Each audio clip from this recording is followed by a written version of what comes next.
की शादी।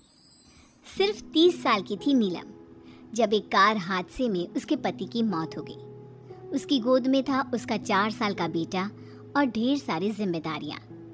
नीलम को सजने संवरने और अच्छे कपड़े पहनने का बहुत शौक था, लेकिन पति की मौत क्या हुई, नीलम की तो जैसे दुनिया ही बदल गई। मेरे बेटे को गुजरे हुए अभी 1 साल भी नहीं हुआ और तूने गुलाबी रंग का कुर्ता पहना हुआ है। तुझे अपने पति के जाने का जरा भी गम नहीं है क्या? ऐसी बात नहीं है मम्मी जी, लेकिन पूरी जिंदगी सिर्फ रोकर तो नहीं गुजारी जा सकती ना। तो क्या करेगी? पार्टियां मनाएगी? अरे एक तो मेरा बेटा मर गया और तुम्हें कोई फर्क ही नहीं पड़ता। मम्मी जी, मेरा भी पति गया है और इस बात से मुझे कितना फर्क पड़ता है मैं आपको बता भी नहीं सकती। लेकिन अगर मैं रोती हूँ तो मेरा 4 साल का बेटा बहुत रोता है, अपने पापा को याद करता रहता है। उसे दिखाने के लिए ही सही मेरा ठीक से रहना बहुत ज़रूरी है। कुछ दिनों के बाद, मम्मी जी मैं नौकरी करना चाहती हूँ। लेकिन उसकी क्या ज़रूरत है? यहाँ घर में रह रहकर मेरा दम घुटता है। पूरा दिन मुझे अपने पति की याद आती है। कुछ देर के लिए ही सही घर से बाहर जाऊंगी तो शायद कुछ अच्छा लगे। ठीक है, जैसा तुम्हारा मन करता है वैसा करो, लेकिन ध्यान रखना ये ज़्यादा चटक मटक रंगों के कपड़े पहनकर घर से बाहर जाने की ज़रूरत नहीं है, वरना दुनिया हमारे बारे में बातें करेंगी।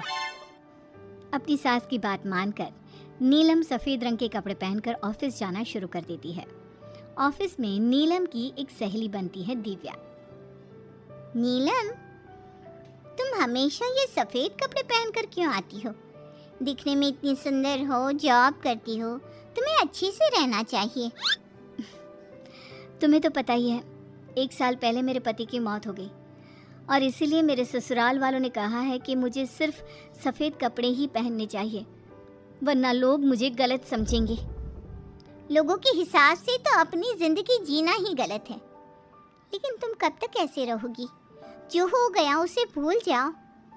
मेरा भी बहुत मन करता है कि तुम लोगों की तरह रंगीन कपड़े पहनूं, अच्छे कपड़े पहनकर तैयार होकर रहूं, लेकिन फिर मोहल्ले वाले और रिश्तेदार मेरे बारे में उल्टी सीधी बातें बनाने लगते हैं।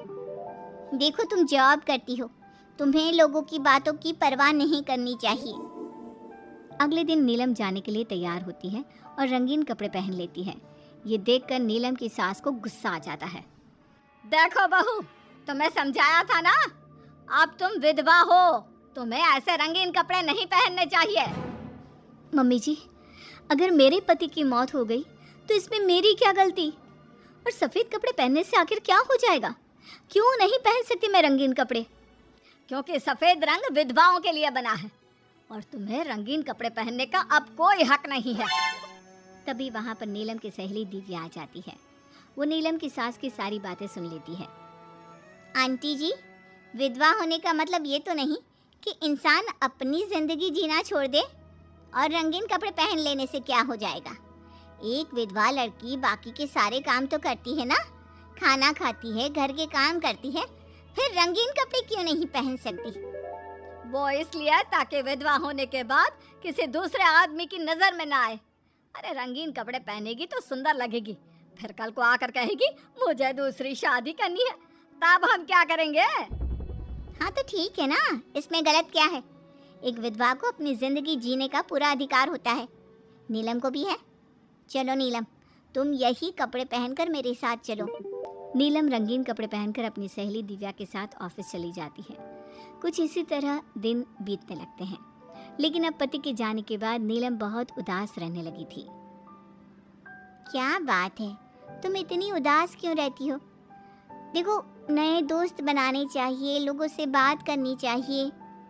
तुमने देखा ना, कितनी मुश्किल से सफ़ेद रंग के कपड़ों से मुक्ति मिली है, और अब रंगीन कपड़े पहनूंगी, दोस्त बनाऊंगी तो समाज मुझे वैसे ही जीने नहीं देगा। इस मामले में तुम्हें समाज की परवाह नहीं करनी चाहिए नीलम। लोगों का काम क्या है? बातें बनाना ही तो है। कुछ दिनों के बाद नीलम के ऑफिस में एक लड़का आता है। उसका नाम अमर था। वो धीरे धीरे नीलम को पसंद करने लगता है और एक दिन वो नीलम से कहता है, नीलम, तुम मुझे बहुत अच्छी लगती हो, मैं तुमसे शादी करना चाहता हूँ। लेकिन अमर, मैं एक विधवा हूँ और मेरा 4 साल का एक बच्चा भी है। मैं तुमसे शादी नहीं कर सकती। मुझे तुम्हारे विधवा होने से कोई फर्क नहीं पड़ता। मुझे तुम एक अच्छी इंसान लगी और इसीलिए मुझे तुमसे शादी करनी है। लेकिन मुझे मेरी फैमिली से इस बात की परमिशन कभी नहीं मिलेगी। तुम उसकी चिंता मत करो, मैं तुम्हारे घर आकर बात करूंगा। कुछ दिनों के बाद अमर नीलम के घर पहुंचता है। नमस्ते आंटी जी, मैं अमर हूँ। मैं आपकी बहू नीलम से शादी करना चाहता हूँ। मुझे तो पहले से पता था। पहले तूने विधवा वाला सफ़ेद रंग छोड़कर ये रंग बिरंगी कपड़े पहनने शुरू किए और अब तेरा चक्कर भी चल रहा है। नहीं मम्मी जी, आप गलत समझ रही हैं। मैंने ऐसा कुछ नहीं किया। अगर ऐसा कुछ नहीं किया तो फिर कौन है ये लड़का, और यहाँ हमारे घर तेरे साथ शादी करने की बात करने क्यों आया है? आप नीलम को गलत समझ रही हैं। मैं नीलम को पसंद करता हूँ और उससे शादी करना चाहता हूँ। उसने मुझसे कभी ऐसा नहीं कहा। चले जाओ हमारे घर से। हमारे यहाँ पर विधवा बहुओं की शादियाँ नहीं करवाई जाती। समझ में आई बात? अमर वहाँ से चला जाता है और नीलम की सास उसे बहुत उल्टा सीधा सुनाती है। कुछ दिनों के बाद पड़ोस में एक शादी होती है। वहाँ पर सारी औरतें तैयार होकर आती हैं। नीलम की सास भी उसे वहाँ पर चलने के लिए कहती है। नीलम सफ़ेद रंग के कपड़े पहनकर अपनी सास के साथ वहाँ पर जाती है, क्योंकि ऐसा उसकी सास ने कहा था। पर सारी औरतें काफ़ी सुंदर तैयार होकर आई थी। देखो तो मेरी साड़ी का कलर कितना सुंदर है, तुम्हें पसंद आया? और ये देखो मेरे कंगन, पिछले महीने ही दिलवाए थे मेरे पति ने। कितना अच्छा डिज़ाइन है ना? अरे तुम्हारी मेहंदी तो दिखाओ, रंग तो बहुत सुंदर आया है। लगता है तुम्हारा पति बहुत प्यार करता है तुमसे। और नहीं तो क्या। और वैसे भी ना, मुझे मेहंदी का ये लाल रंग बहुत पसंद है। अरे जरा उधर तो देखो, ये नीलम वहाँ पर क्या कर रही है? हम सबके बीच में विधवा का क्या काम? अरे इसका यहाँ होना तो मनहूसियत है। इसकी सास को इतना भी नहीं पता कि इसे यहाँ नहीं लाना चाहिए था। ऐसे सफ़ेद कपड़े पहनकर बैठी हुई है, दूर से पता चल रहा है कि उसका पति मर गया। नीलम की सास ये सारी बातें सुन लेती है और फिर अपनी बहू के उदास चेहरे की तरफ देखती है। नीलम की सास को इस बात का एहसास होता है कि उसने अपनी बहू के साथ अच्छा नहीं किया। घर आने के बाद, नीलम जरा मेरे पास आना बेटा। क्या हुआ मम्मी जी? मुझसे कोई गलती हुई है क्या? लो बेटा, बहुत सुंदर सुंदर और रंगीन साड़ियाँ हैं, ये सब तुम्हारे लिए। और सुनो, वो जो लड़का उस दिन घर आया था ना, क्या नाम था उसका? अमर। उसे कहना कि वो मुझसे आकर मिले। लेकिन अचानक क्या हुआ मम्मी जी? सब ठीक तो है ना? आप ये कपड़े मुझे क्यों दे रही हैं? और अमर से क्या काम है?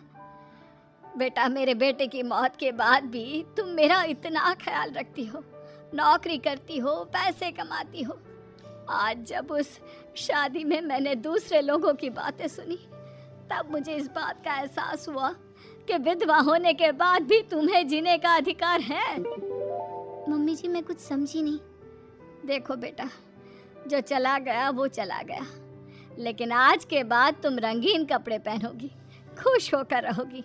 और हाँ, मैं खुद तुम्हारी शादी अमर के साथ करवाऊंगी। लेकिन मम्मी जी, आप ये सब क्यों कर रही हैं? मैं तो आपके कहने पर सफ़ेद कपड़े पहनकर शादी में गई थी। वही तो बेटा, मुझे अच्छा नहीं लगा। और ऐसा तो किसी किताब में नहीं लिखा कि विधवा होने के बाद एक लड़की को सिर्फ सफ़ेद कपड़े पहनने चाहिए। अगर तुम ससुराल में रहकर अपनी जिम्मेदारी उठा सकती हो, तो फिर अपनी जिंदगी में सारी खुशियों पर भी तुम्हारा अधिकार है। Na festa do fim de semana, só rolê